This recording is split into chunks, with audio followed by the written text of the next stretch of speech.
Hello, everyone, and thank you for attending today's webinar, The State of Trade, the Year Ahead in Supply Chains. Forewarned is forearmed. Before we begin, let's cover a few housekeeping items. On your screen, you'll see a sidebar to the right of the main stage.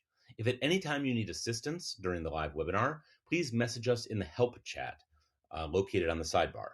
You can ask questions through the Q&A tab throughout the webinar. Time permitting, we'll get to them. We might even get to them during the webinar. We'll see what we can handle. But those questions will only be visible to you and to our Flexport team. We'll get to what we can. We got a lot to talk about today. A copy of the presentation slides will be dropped in the chat, so you can find it there. And an on-demand version of this webinar will be available shortly after the webinar concludes and can be accessed using the same link you were sent earlier. All right, and now our bit for the lawyers. Let's note that please do keep in mind that all information provided in this webinar is presented based on the situation at the time and may not be customized to your specific situation. Okay, duly noted. I am Phil Levy. I am Chief Economist at Flexport, and I am very excited to be joined by our founder and CEO, Ryan Petersen. Ryan, welcome. Hello. Hey, nice to see everybody, and thanks for joining us today. Thanks for hosting us, Phil. Well, it's great to have you, and we've got a lot to talk about. It's been a sort of dramatic year in logistics and trade. So let's move forward, and we'll give an idea to people of what we're going to talk about. All right, so here's the plan for today. Ryan and I are going to take a look back at 2021. What the heck happened? Then we're going to consider, instead of giving you a clear crystal ball forecast of here's exactly what's going to happen in each of the next 12 months, we're going to sketch out 3 scenarios. Imaginatively put as steady as she goes, it can get worse or it can get better. We get a supply chain reprieve, but we'll try to think a bit about what are the indicators of each of those scenarios. How do we know if we're heading in that direction, and what would it mean for both the economy and for the logistics system? And then we're going to conclude with a little discussion of, so with all of that, what is a business supposed to do anyways? And time permitting, we'll get to Q&A. All right. We're going to start as we always start, which is that we want to hear what's on your mind, and we're going to ask you that as you look back at the year, which is not quite concluded, but it's getting there rapidly. Welcome to December. You consider your own business in 2021. Would you say that the year was really not bad, or it was tough but manageable, or it's tough, this had better end soon, or it's so bad I can't talk about it? So let me, and I'm going to have to vote here. I'll reveal later because otherwise I don't even see what you all were saying. All right. So Phil, we know your answer. You've been having fun analyzing all this. We do enjoy knowing what's on your minds and where you're coming from with all of this. So give a little more time. All right. So it looks like we've sort of skewed the extremes, and we've got a plurality coming in at tough but manageable, followed closely by tough, this better end soon. Ryan, are you surprised? But I went with tough but manageable. Ryan, do you want to confess? Well, I assume, Phil, that you're the one that said really not bad, because as an economist, you're just having a field day looking at all the chaos and analyzing it and going crazy. That's my first assessment. My business, Flexport. Flexport is in the so bad I can't talk about it realm. So, but are you surprised that this is how people are seeing things? No, I mean, I have to see where everybody sits in the chain. You know, if you're an ocean carrier, you're doing pretty good. If you're some of the logistics providers, you're making some money. If you're a customer, I think you're down towards the bottom here. Yeah, no, that's right. So it's worth remembering how this has been sort of hitting different people in different ways. All right, so let's get down to what we see has happened over the last year, and I will sort of grab the microphone first and see if I can talk through some economics of what I see as having gone on. How did we get to this point? What were the sort of key issues as we look back at 2021? So I would make the argument that a lot of what we've seen has been there's been a really unusual economic situation coming, as the pandemic has started, and that has the upshot has been, to preview what I'm going to say, really heightened demand for consuming goods in a way that nobody really anticipated. So let me show a little bit of where I see that is coming from. All right, next slide, please. Let's do some graphs. Let's get into some economics. Okay, so first, this is a picture of U.S. GDP, and I apologize to our fans around the world. We can talk if we want about what's happened elsewhere, because a lot of this has been paralleled, but I'm going to focus on U.S. statistics. And one of the things we see here, so here we are cruising along. This is quarterly data. The gray bar in the middle is our unusually short, unusually sharp recession, which is what you see is this fairly dramatic drop in GDP. But then you also see a pretty good recovery. You get that initial V shape, and then we kind of glide back on up. And sometime around the second quarter of this year, we get to that US output is higher than it was before the shock. So there's this gradual recovery to where we were before the shock. All right, next slide, please. If you look at what this is, same time frame, but now we're looking at US imports and merchandise imports. So this is people moving goods. In some ways, you see a similar shape. There's that sort of sharp dip right around the time of the recession, a little bit of a lag. This is monthly data, so it's going to look like there's sort of more joints and kinks. But one of the things you see here is, you remember in the last one, it wasn't until spring of 21 that we recovered in terms of volumes, in terms of GDP. Here we recover much, much more quickly. This is by fall of 2020, we're actually getting back to the import volumes that the country was having immediately before the recession, and then has climbed up steadily from there. So we'll talk about a number of indicators and the like, but this is right at the core of this, which is we started importing a lot of stuff, and it's not recovery. It got to be importing a lot more than we were doing before. If you look, that you can see sort of where this was on the left, where we were in the year or more leading up to the pandemic. So things really went up. All right, let's go on to the next one and see where this is all coming from. If you want to look at what people buy, a good starting point is how much money do they have in their pockets.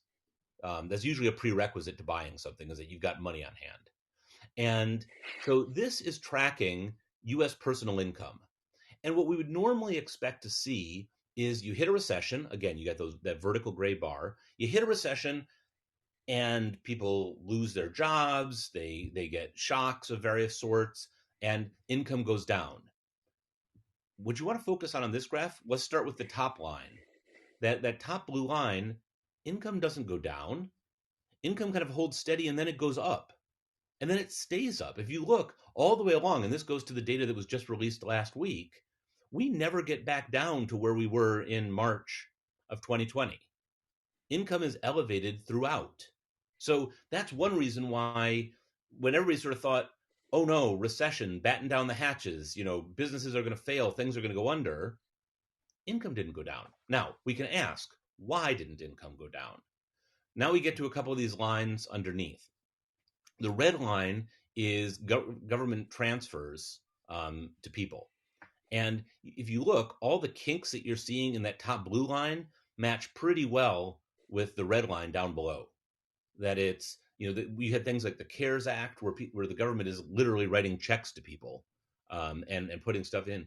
So that had an effect. It had its intended effect. It meant that people retained buying power, that they could still do all this stuff. The last line I want to point to on here is the one right below, which is personal saving. What did people do with this money? Did they spend it all the moment it landed in their account? And the answer was no. They saved a fair bit of that. That's important as Ryan and I try to figure out what comes next, because it says if people just spent everything, then the moment that the government transfers let up, you think, buying power lets up. If they saved it, then that means they still have the capacity to keep doing stuff.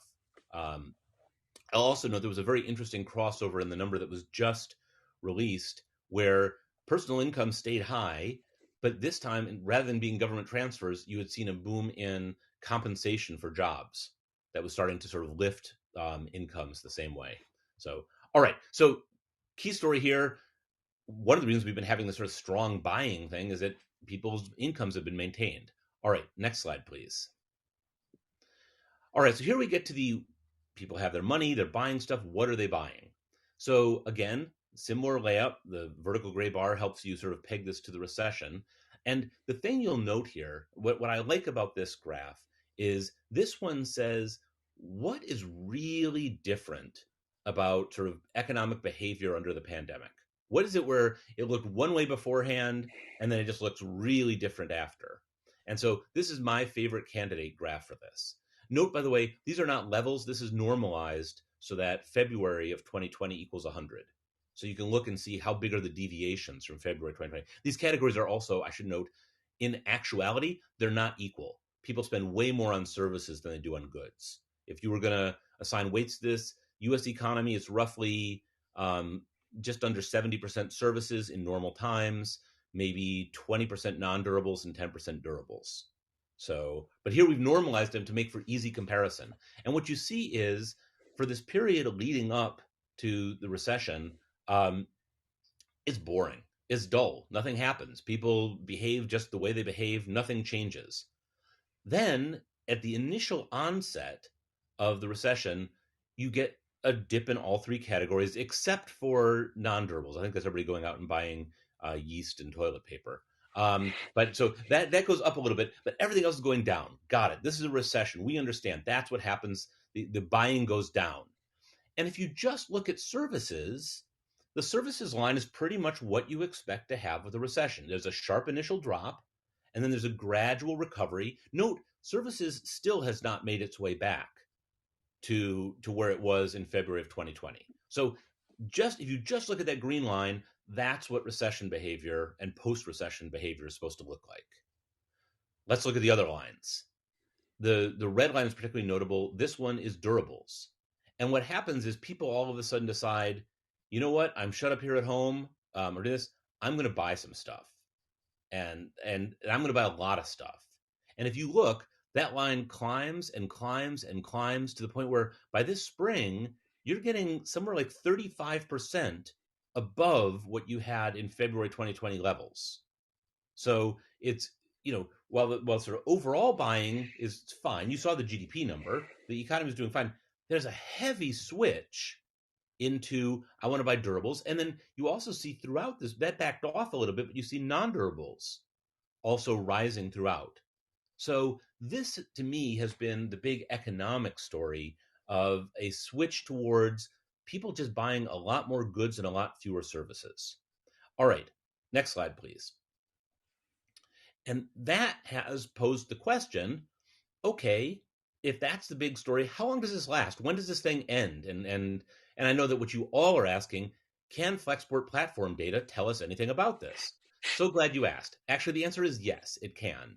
And here what we've done is taken essentially that slide you saw before, where we had this sort of really elevated demand for goods, and we scaled things a bit. So we combined durables and non-durables. We scaled it so that 0 was the flat part pre-pandemic. 100 was roughly the level you had during the summer of 2020 when things had already started getting elevated.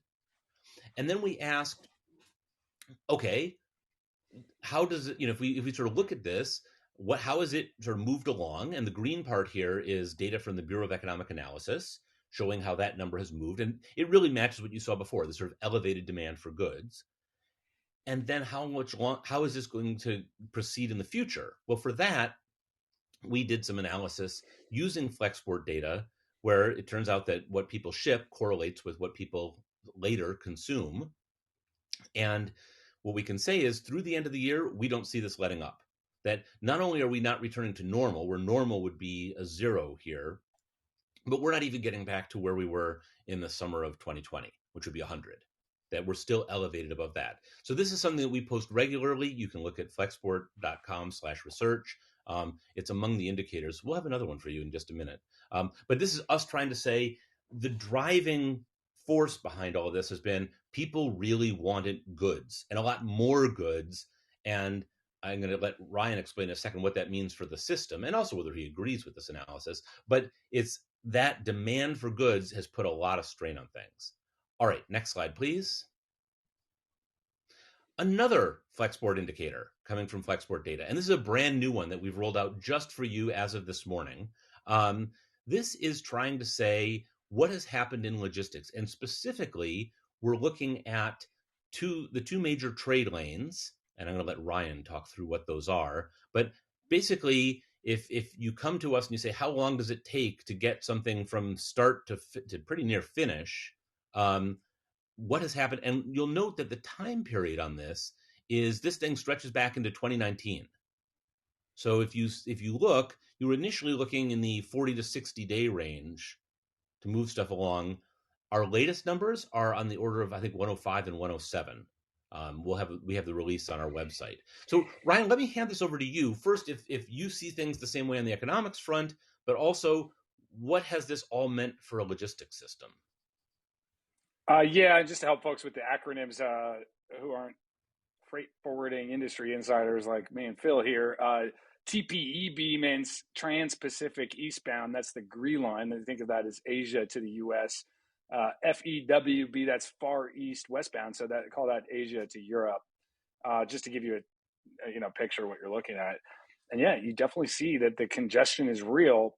I see a lot the media coverage about the high price, and I think that's the thing that companies are most upset about. It hits the bottom line directly, but timeliness is a key factor when you talk about all the stories you're seeing about store shelves and the reliability of supply chain. If the stuff's taking a lot longer, it means lack of growth. You're missing sales, but also there's a real financial cost to this that also often goes unnoticed, where the cost of working capital, the cost of all that inventory sitting there, someone's got to finance it, and slowing down your turns, it's making your business a lot less efficient, lowering your return on assets, and yeah, just creating real problems. I think one of the big problems with shortages that I think worries me the most is if a consumer goes to buy a product and the company is sold out, that sends a signal to that company, hey, I better buy another product. I lost a sale. If I would have had it in stock, I could have made that sale. And they go place an order and replenish. And if their competitor actually gets the order because the consumer couldn't buy it from you, buys it from your competitor, they also go and replenish. So one sale all of a sudden turns into two reorders, two replenishment orders. And I'm very worried of actually overproduction, people buying too much inventory, and getting a sort of bullwhip effect that all of a sudden come Q1 or come some point in the future, kicking the can down the road, we end up with over ordering and too much inventory. And all of a sudden we have the opposite problem. That's my big fear from a lot of this, is that you can get these unpredictable bullwhip effects in the supply chain. So as you look back at the year just past, what are the salient things for you? I mean, I've sort of set the stage on there's lots of demand. What a lot of people poke at is, well, where was the problem? Was it in foreign factories? Was it the way ports are operating? Was it the shipping lines? There's sometimes the mentality to this, which is somebody forgot to flip a switch. We just have to find out who. When you're sort of you've been delving into each element of this. How do you answer that?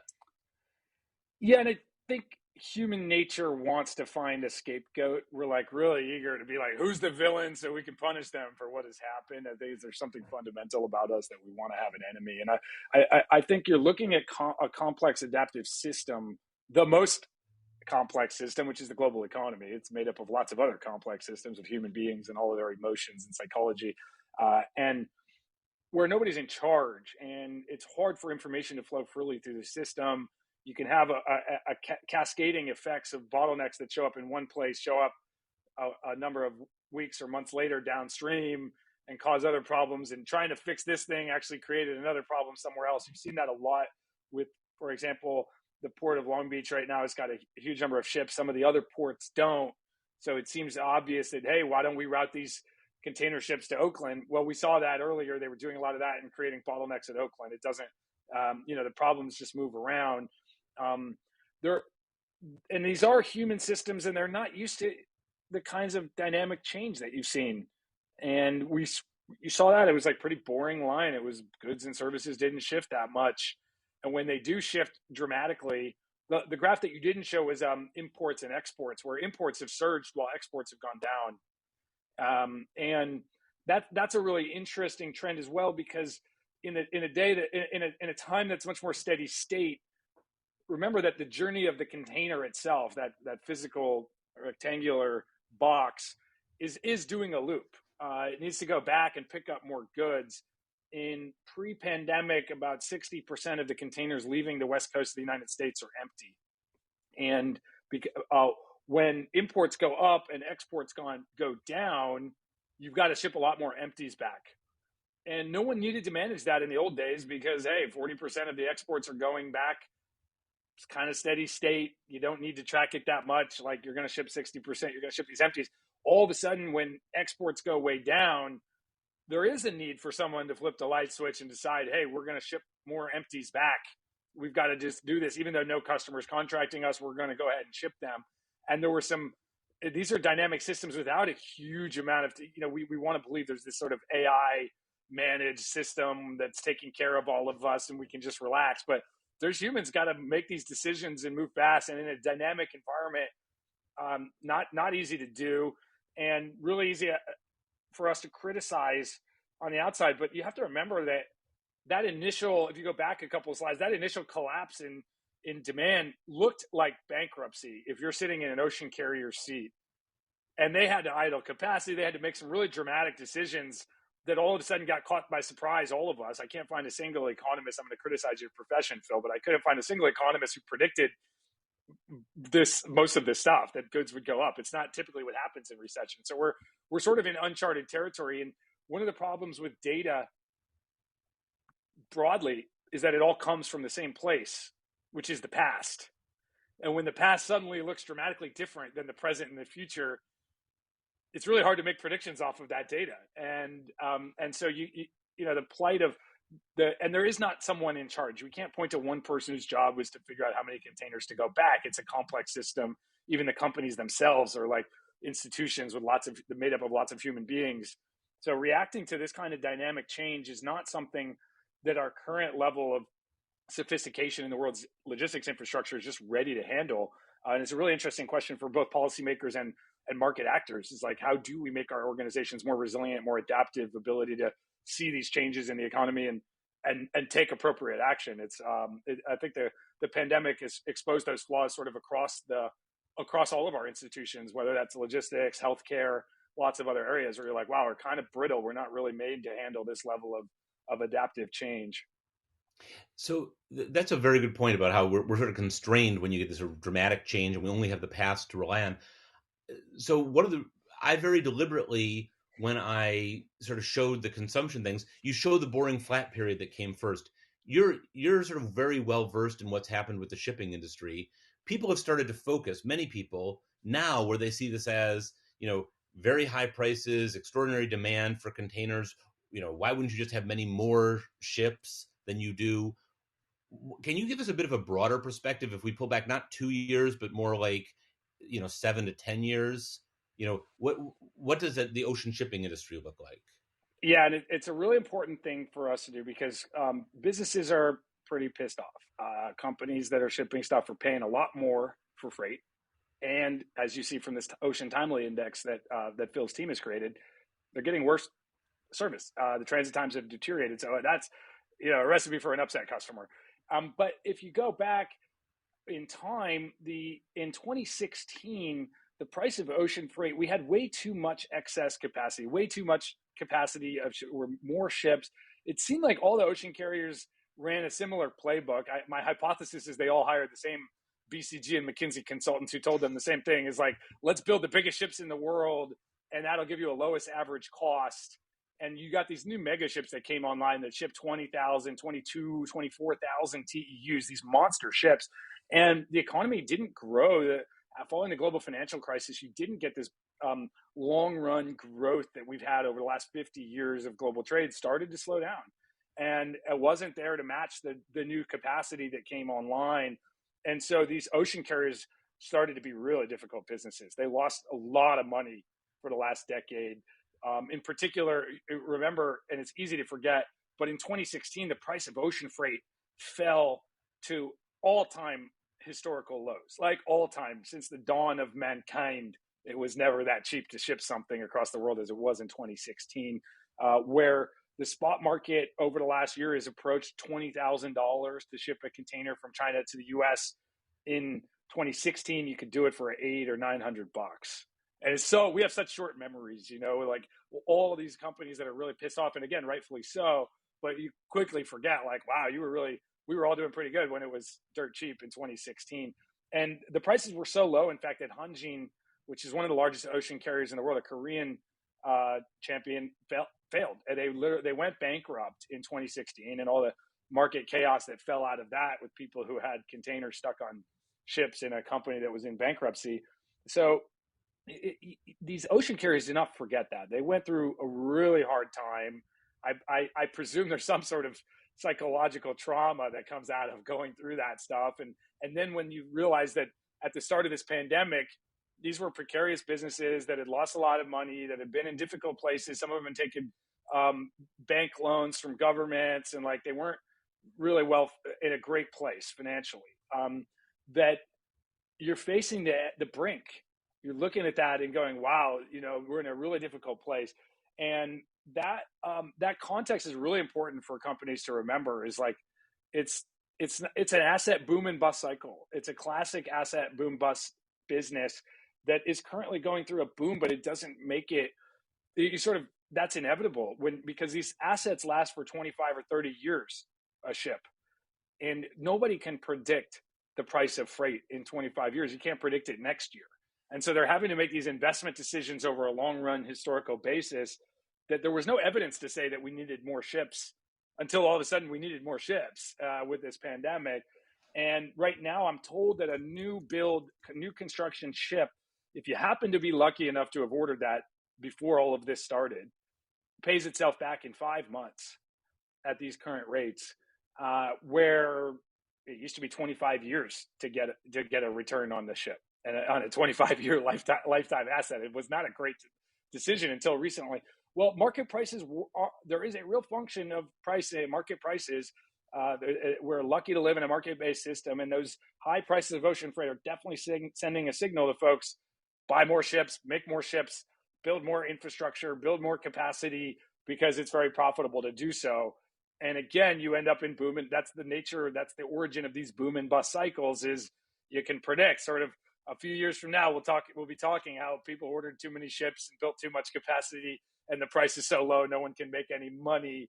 And so it's easy to allow your heart to fill with envy of how much money these companies are making, easy to be upset. And again, rightfully so, you're paying a lot more and not getting the same level of service that you used to get. But I'm not sure you want to sit in the shoes on the other side over the long term of the cycle. Because we're going to be talking in a few years how these companies are under huge pressure and can't make any money again. So really dynamic industry. And there's a reason that Wall Street loves technology companies, is they don't have to go through that asset boom and bust cycle. And if you look at the nature of these ocean carriers, they tend to be family businesses or state-owned enterprises, because those are the types of institutions that can play the long game and ride out a 30-year boom and bust cycle and come out ahead.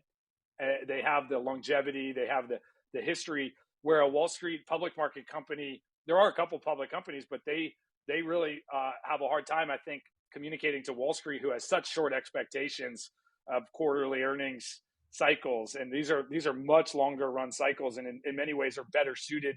In fact, even if you look at the public companies, if you actually look at the makeup of their shareholder base, it's a small number of either families or governments that are owning the majority of those businesses, people who can ride out the cycle and play that game. It's easy to criticize, but I'm not convinced everybody wants to switch shoes. You certainly didn't want to be in their shoes 5 years ago. Yeah. So, and let me sort of take from that it's extraordinarily hard to predict the future. Because we don't actually know what spot freight rates are going to be in a year, much less 25. But that it's also critical because people have to make investment decisions. Are you getting more capacity? And not just the carriers, of course, but that's true for a lot of businesses that are deciding, what they're going to sign on to with rates, how they're going to source. We're going to get to all of that. And we're going to do our best job of looking at the future. Let's move on, and we're going to do another poll. We're going to ask what you're thinking about the future right now, as you look towards the new year that's sort of rapidly approaching. So when it comes to moving goods, do you expect that 2022 will be more of the same like 2021, even more difficult than 2021, better than 2021, or you tell me, which sort of just put all the burden on us? I think I'm going to have to choose that one. But all right. Thank you for those who have voted. Nice quick response. Let me take a moment here. All right, so it seems like we have a clear winner here, which is we expect the future to be just like the present. Um, Sometimes that works. Uh, so rather than sort of responding to this poll, we're actually going to take each one of these scenarios and talk it through and see what would that mean, how would that go. So we're going to sort of cover all three. So I think we have a clear winner with the more of the same. Let's move on to our let's move on, and we're going to talk about each of these scenarios. So Ryan, their favorite thing was more of the same.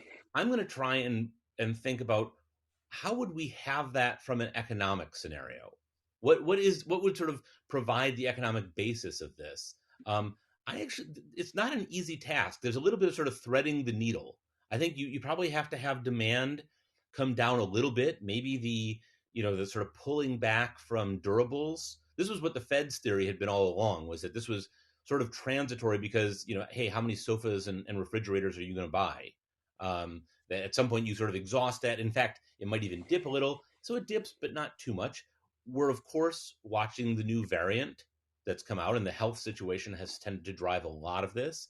So I think if you were trying to do a scenario where it kind of stays roughly the same, you'd be thinking about a challenging health situation, but not one that sort of brings a lot of additional stimulus, which would probably push you in another direction. So you're having sort of demand back off a little bit, but maybe not enough for ports to clear. And then I guess I would also toss in some of the interruptions. And we haven't talked about interruptions yet. Like you're an acknowledged author of books about the Suez Canal. It is a kid's book, but I recommend it to everyone. But can from a logistics standpoint, can you tell the story that we really have a 2022 that looks a lot like 2021?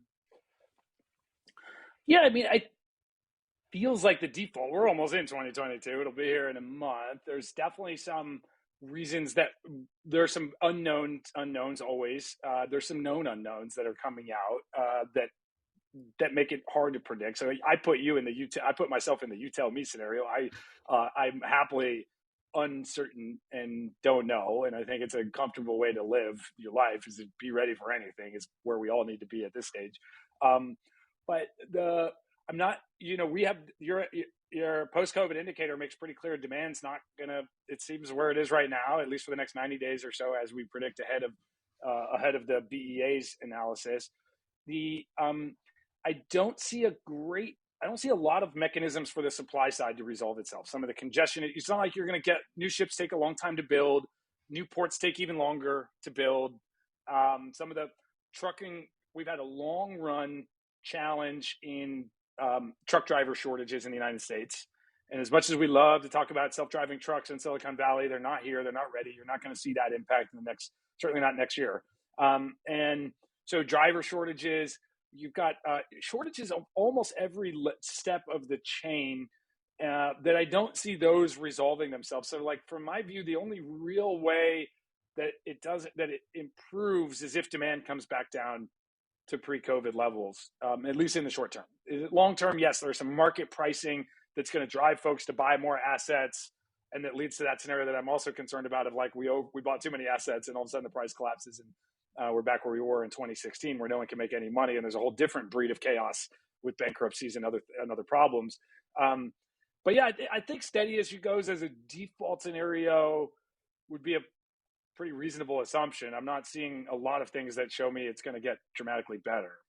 Do you think that we're in a sustainable state? One of the things that worries me, and what I was trying to work towards when I was thinking about the economics of this, was even to maintain where we are, we kind of need a bit of pullback on demand, because you've been focusing deeply on things like, and maybe you want to say a word about this, how you get to a point where there's just so many containers at a port that you can't even unload the empties, and you kind of get to a log jam, which means that what might have been sustainable at the beginning of last year doesn't look sustainable, or the beginning of this year doesn't look sustainable now.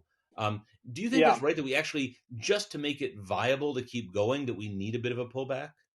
Perhaps. It's one of the things that I'm most concerned about here, is that if you see a complex system, if you have the same amount of input leading to a longer and longer output, longer and longer delay in the output, and that delay is increasing even as the input stays the same, it's a very worrisome sign. We see this in the technology systems that you build. Is if you have a system that's supposed to run a job, and then the same amount of data is hitting that job, but it's taking longer and longer to return the result, you likely have a negative feedback, a vicious feedback loop in the system that's causing things to get worse and worse and worse, and possibly in a compounding way that can lead to a collapse of that system. And I'm not talking about collapse of the global economy, but a collapse of a technology system. I think there's a good analogy there potentially that we should be worried about. And that's what got me really concerned, because although, as you show, imports are up quite a bit over 2019 levels, they're not actually up over the last 6 months.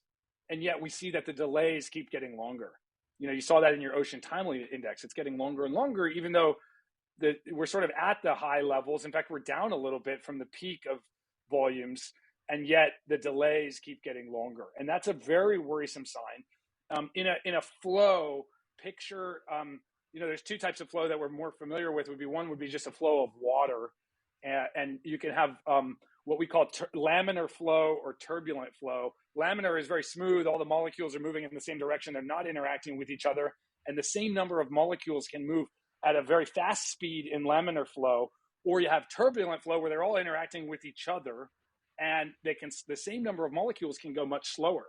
So there's two equilibrium states for that number of molecules to move down a river or flowing out of a sink or wherever you may flow.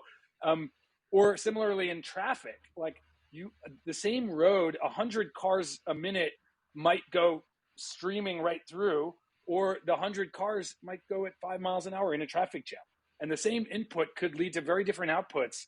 And the thing that's quite worrisome for me is that if those two analogies were to apply today, you may actually be in a case where the same amount of containers are just flowing. They just have a new equilibrium state, which is much slower. And that would be really bad for everybody. I think bad for all the parties involved. If ocean freight becomes less reliable, companies start saying, hey, I can't deal with my 70-day transit times. I'm going to move factories onshore. It'd be a terrible way to resolve these problems for those of us in the logistics industry if it was, hey, we're just going to opt out and either companies fail or manufacture in a different location and don't ship. I mean, we should be happy that there's this boom. It should be leading to a golden age for all the companies, is like business is booming. But very worrisome if in fact we reach a new equilibrium state, which is much slower. And if it is the case, it's probably because you have a positive feedback loop, which is a negative thing. It's a bad thing, but a vicious cycle where for example, one way that we see this manifest itself is with the truck drivers, where a drayage driver, many of them are owner operators. So these truck drivers own their own truck and they get paid per load.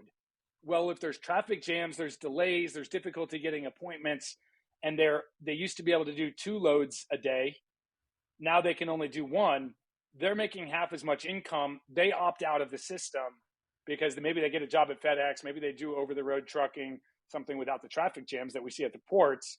Now the system becomes worse and worse. And that's an example of a positive feedback loop that might have the same amount of input leading to longer and longer delays. So that's something I'm very worried about, and trying to identify as many of these as possible to see, can they be addressed? Are there market solutions? Is there an opportunity for public policy? Is there ways to address these types of market failures that you're looking at? Yeah, and that's definitely something that's worth thinking about. Let's go to the next slide. We've already started, I think, into a little bit of it can get worse. Basically, the steady state is we avoid it getting worse. So one thing I wanted to ask you and get you, so I would say from an economic standpoint on it can get worse, here's a couple things that I'll flag. One, and I'll just sort of claim this for economics, but a health situation that gets sort of dramatically worse, where you have sort of closures and people aren't able to sort of man ports or factories. That definitely sort of does this. There's a problem, which is that sometimes you get a response to that, as we saw with the fiscal response earlier, which is, well, then we're worried about the overall economy, so let's try to stimulate things. So at the same time, the sort of ability to move and produce things goes down, the demand for things goes up. That would be a worsening. There's another thing which is probably on the horizon, which we should at least flag, which is, among the groups that have to sort of think about how they do things, you've got workers at ports, and we've got labor negotiations coming up. So maybe you could say a word, Ryan, first about what it looks like if things get worse, although you've already described that a bit. But also, what role did interruptions play? And how much is there that sort of random chance? We saw a number. We saw Yantian. We saw the Ever Given. Why are those important in a system like this? And yeah, and there. Well, to answer that question directly is because the Ever Given, for example, where the ship got stuck, it wasn't just that ship, but there were hundreds of ships behind it that got stuck, and they all missed their schedule. And not just the ships, but all the containers on board are not moving and not ending up in the position where they're supposed to be, and leading to shortages and cascading problems that are almost impossible to predict, at least in the current level of access to data and where, GPS positioning of all the world's containers. In theory, you might be able to feed all that data to some sort of machine learning model that could adapt and predict things, but we're not at that state as an industry to know where all the assets are, certainly not the assets that we don't own and control. And the port closures, China's had a very strict and I think very successful from a health management policy of zero tolerance for COVID. So if a port worker gets COVID, they'll shut down the port for a couple of weeks. Well, it leads to the same types of cascading effects that you see. In fact, even more so, the Chinese ports are so important to the world economy that if one of them, both Ningbo and Yantian, which are two of the top 3 or 4 biggest ports in China, probably in the entire world, when those shut down for 2 weeks because of COVID cases, it just cascades through the system in really unpredictable ways. So yes, that would be one example. Is you could have more outbreaks like that and more shutdowns of major arteries of trade like those ports. So those are kind of unknown unknowns, you might call them. Known unknowns, we do have July 1st of next year on the West Coast, the International Longshoremen and Warehousing Union, their contract expires July 1st of 2022. And last time that happened was 2015. They had a 3-month port strike where nothing shipped on the West Coast of the United States. That's a West Coast union. It doesn't, but it does extend up into Canada. So all of the ports on the West Coast are at risk that next summer of either absolute shutdown with a strike or slowdowns as negotiations take place. So labor relations is a really unknowable. It's a known problem, but it's kind of unknowable result of how it's going to play out. And so those are definitely major factors that need to be on the radar, and companies we're going to get to what companies can do about it. But while I'm talking about that, I think companies are starting to make contingency plans, maybe routing through the Panama Canal, talking about maybe shipping to Mexico and bringing things up by rail or truck. Lot of different planning taking place around that. But yeah, those are definitely scenarios in the it can get worse category. Okay, great, and we definitely will come back to sort of what companies can do. Let's move on. Let's try and be optimistic, be cheerier. Although I will note that for the supply chain reprieve, it's worth making a distinction. If we thought that some of the problem was this sort of excess demand for goods that was really weighing on a system that was being pushed beyond capacity, the reprieve for the system may not feel that great for the economy. I mean, in general, a boom feels really good, right? Maybe not when prices start coming up with inflation, but you got money in your pocket, you're ordering goods. This feels nice. Pulling back doesn't tend to feel as nice. So it's worth making that distinction. And actually, I'm going to sort of weigh in on sort of what are these big factors to watch that comes up with this in terms of, well, how do you pull back on demand? So if we can switch to the next slide for a second, I want to say a word about the Fed. So one of the challenges here, hey, the Fed has gotten to talk about supply chains. We get to talk about the Fed. It's only fair. So they initially addressed a lot of this. They were looking to see what was happening with prices. They talked about sort of initially the transitory, the nature of this transitory rest in peace. Now that Chairman Powell has asked us to set that aside as a term, but what this chart shows is what the Fed has been doing. This is actually over a longer time period. It's the really vertical. This is going back years, to about 2007.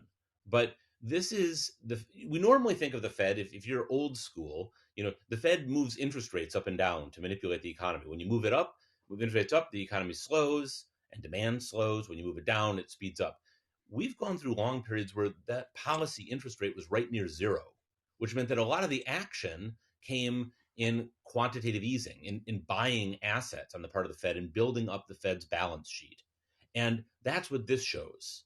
And so the announcement that Chairman Powell made yesterday has to do with this red part that's on the far right, and I'll get to that. But what you saw in response to the pandemic, I discussed things like the CARES Act that directly put money in people's pockets, but you also saw a really significant expansion of the Fed's balance sheet, pumping lots of money into the economy. That's the sort of near vertical stuff that you see in the dark part. And that was not a one-time intervention. The Fed has been buying something like $120 billion of assets every month. And so as inflation has sort of welled up, and looks like it's going to be more persistent, a rich topic that we could talk about another time. But the Fed has said, all right, and they came up with a plan not to stop, not to reverse, but to slow, and to slow down on a path that would end these new purchases by roughly next summer. That's why the red part there is sort of a projection according to what the Fed had announced about a month ago of what they would do. So it's still an expansion of the balance sheet, it's just a slowing. What Chairman Powell said yesterday was, we may need to rethink that. We may need to have that flatten off more quickly and get to that point sooner where we stop doing this. So this is less stimulus to the economy. He had previously said that the Fed wasn't going to be raising interest rates until, it wasn't quite as explicit as this. This is the Fed after all. But to paraphrase, they're not going to raise interest rates until after they've stopped this quantitative easing. So one interpretation of we're moving up the end date of quantitative easing is, and then we're laying the groundwork for raising interest rates. So this is why I'm using this as a prelude to the discussion of how do things get better. The real way that if you had interest rates going up, really pulling back on monetary policy, nothing new and immediate on fiscal policy. And this doesn't count some of these plans, which are sort of 10 years of spending. There's a limited amount in the first year. So you're not getting a big fiscal stimulus. You're not getting a big monetary stimulus. You have prices going up. Demand pulls back some.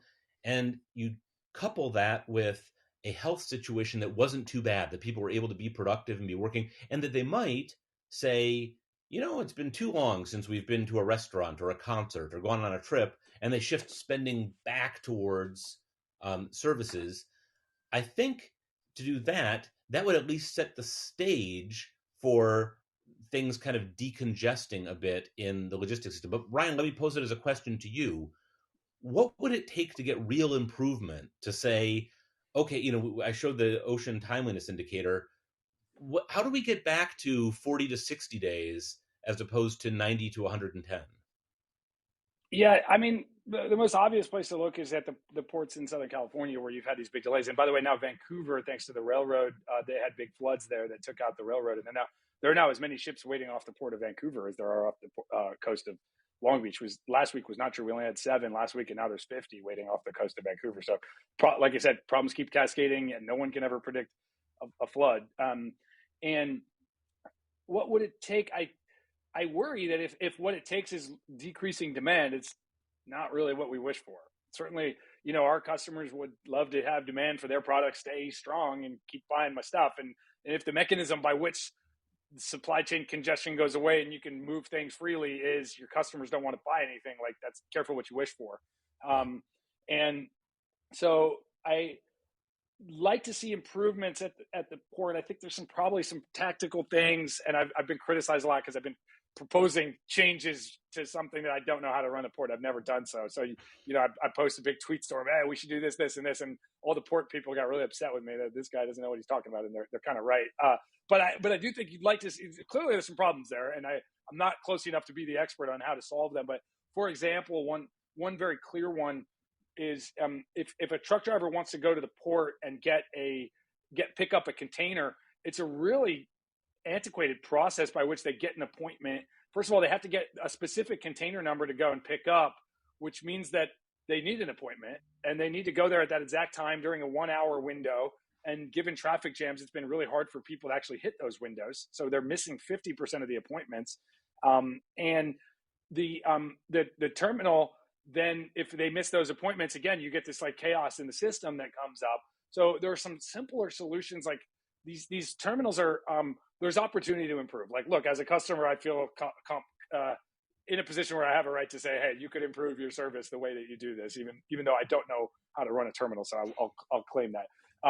But for example, why do you need to pick up a specific container number? Could we not move to a system with technology where truck drivers just go to the port, the terminal gives them a container, and then the mobile app tells them where to deliver the container? And you have to change the nature of contracts. There are reasons this hasn't taken hold, but we should never allow the gate of the terminal to be the bottleneck.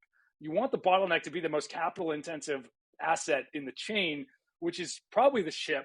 Like, you don't want these ships to just sit there waiting to unload. They cost hundreds of $1,000s per day for the ships. And they're just sitting there doing nothing. So you want to keep those ships moving. You want to keep the cranes operating. Those are very capital intensive. The gate itself is not a capital intensive thing. And so you should be able to dramatically improve throughput at the gates with solutions like I just mentioned, or even simpler. Let's move the containers off to 10 different yards. And now you have 10 times more gates.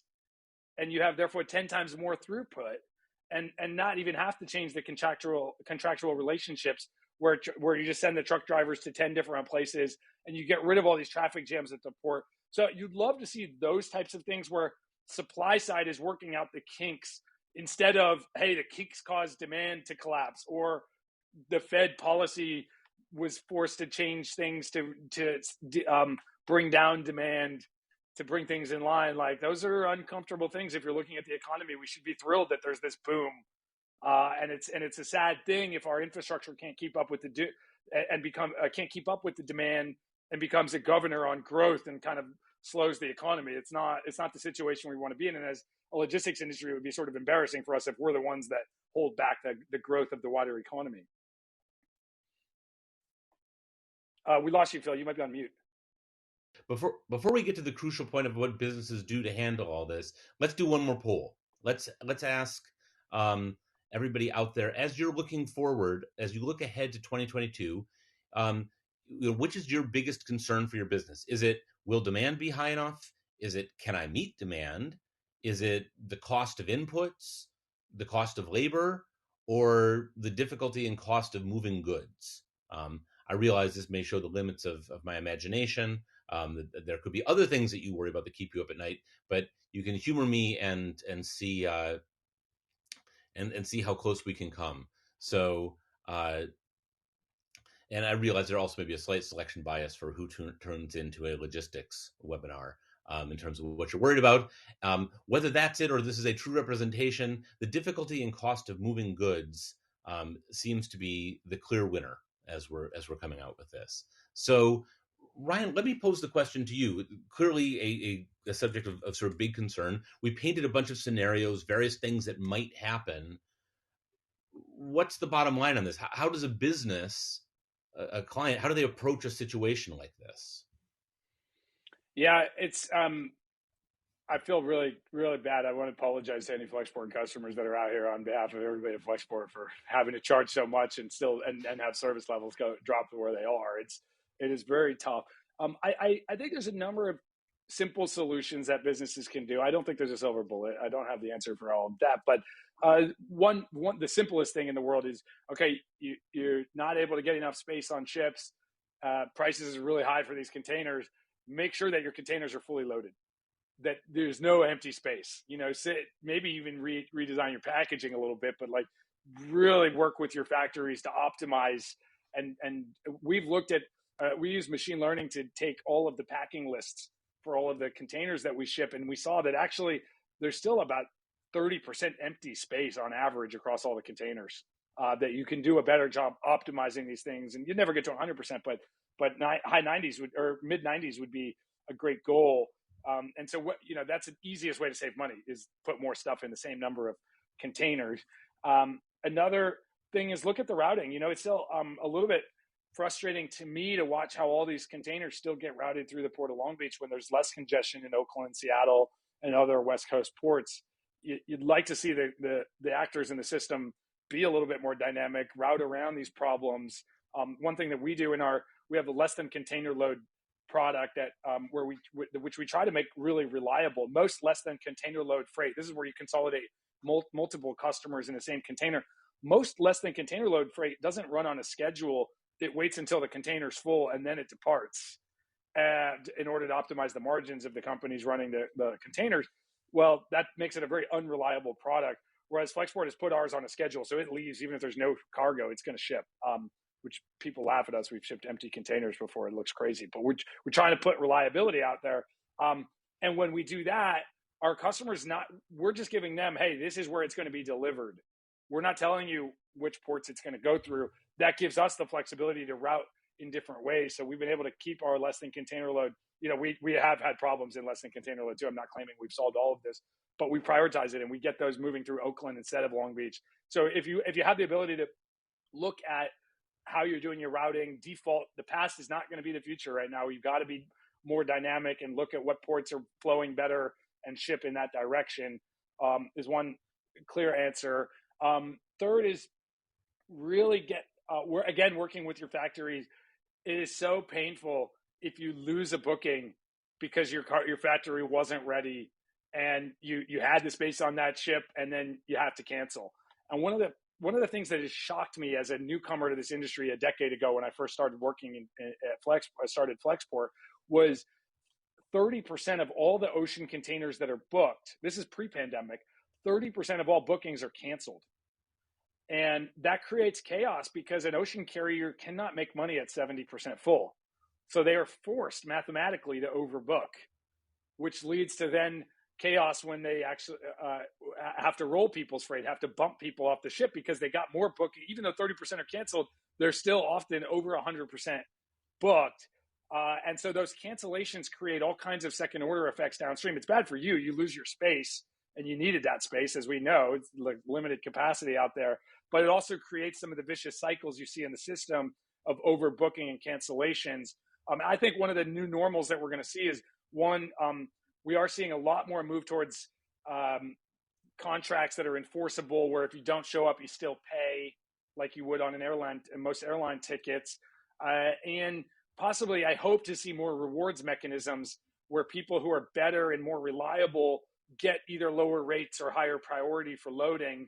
And you're seeing, I think there's going to be an evolution and an opportunity in this market to create sort of more market dynamic pricing that factors in the reliability of customers. Are they meeting their what they said they would in terms of the cargo ready date and actually being there to pick up? You still see pretty high cancellation rates of containers, even in a world of scarcity. So that's another thing a business can do, is really work to dial in those cargo ready dates, make sure the cargo's actually there and ready to go when it's supposed to be. And then just looking, there are still people are paying some of these spot market rates you see of $20,000 have come down a lot. Part of the reason it's come down is those high rates were for guaranteed capacity. They were for faster sailings. They were for things that mattered more when you didn't have a 2-week delay. You don't want to pay a huge premium to save 3 days on transit time if at the end of the day you have to wait 15 days at the port or longer. So you might be willing to pay $5,000 extra to save 3 days of transit time, but on a 15-day journey, but not on a 40-day journey. And so being very careful and saying, okay, what do we actually need? And there are products out there that you can guarantee space. You can guarantee I don't know if anyone's offering guaranteed transit times, but faster transit times by being the last on, first off. And as congestion clears out, those will become more popular again, like they were earlier this year when the capacity on the ships was more of the bottleneck, whereas today it's the throughput of the ports that's the bottleneck. So just being attuned to where bottlenecks are moving and being able to adapt to that feels like the key to really the next 50 years of business is going to be all about how do you adapt to the chaos that's inevitable. And it seems to be increasing as more and more of these industries become intertwined. Businesses didn't used to have to think about the port throughput. That was just a given in the model. And now all of a sudden you have to be able to understand where bottlenecks are occurring well outside your domain. the port should not be the domain of a company, of an e-commerce business. They shouldn't have to think about it. But now all these different domains are being more and more intertwined, and it pays for companies to be really good at observing the world and understanding what it all means, putting it in context for their business, so they can make decisions, take actions, and kind of rapidly learn from the process. That is a great way to wrap things up with a whole bunch of sort of practical ideas about what we do next. It's certainly been a wild time, fascinating to watch, challenging, I think, for everyone involved. We're going to keep following this and communicating both what we see in terms of what's coming next and ideas and innovations for how people can best handle that. We're out of time, if not out of interesting topics. Let me note to everyone that an on-demand version of the webinar will be available shortly after our conclusion and can be accessed using the same audience link that was sent to you earlier. Ryan, thank you very much for joining us and sharing all your ideas. And to all of you out in the audience, thank you for joining us, and please stay safe. Happy holidays, everybody.